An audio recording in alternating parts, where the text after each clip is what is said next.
I was asked to reflect on the transfiguration of Christ. Despite the fact that I was raised Catholic and went to a Catholic school, I never read that piece of gospel. Essentially, the story is that Jesus leads Peter, John, and James up a mountain. On that mountain appears Malachi and Moses. Jesus speaks with them and he's transfigured, he's lit. A cloud passes over, from that comes the voice of God, and he says, "This is my son, listen to him." Essentially, this is a pretty big deal because, well, one, you've got Malachi and Moses, two prophets in the Jewish faith, appearing to these men who had been waiting for these prophets to come back and appear. So big deal number one.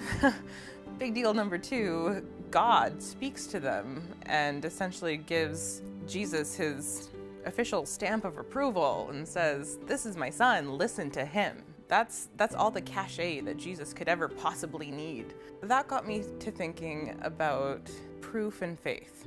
I know that as a Catholic, especially as a young Catholic, not so much anymore, but growing up in the faith in this day and age, it can be hard to keep the faith. Sometimes it feels like faith is in competition with science and facts, just what society is sort of telling us all around us, and it's something that we have to defend. I thought, like, wow, must have been so nice for John and James and Peter to have that proof. They didn't need to just rely on their faith, which they had, but they had proof as well. And sometimes during these hard times, and it would be so easy to just know. I struggle with my faith sometimes, and how I often defend it to myself and to others.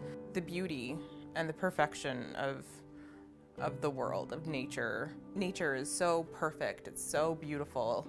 How can there not be divinity in that? If you think about a computer, if you look at a desktop interface, there are icons. Square, blue, file, icon. It's small, it's square, it's blue, it's located on the bottom left hand of the screen, and through it you can access a specific set of data. So if person or entity A and entity B can both navigate that computer interface, like nothing about that file tells you anything about the computer and its innards and its workings and its, like, the reality of that computer. However, navigating it is what's important. It doesn't matter whether you can understand the complex reality, and it's your behavior in that reality. So that's sort of how I think about life and faith. It doesn't matter that we don't necessarily understand everything that happens, and understand God and the divine, because I don't think we're meant to, and I don't think we can. And that's how I accept that. But I've always found that a little hard to swallow. Like when people say, "Oh, it's not for us to understand God's plan, the mysteries of faith." You know, like that has always been a little, like I said, it's always been a little hard to swallow. That's a lot to take on faith.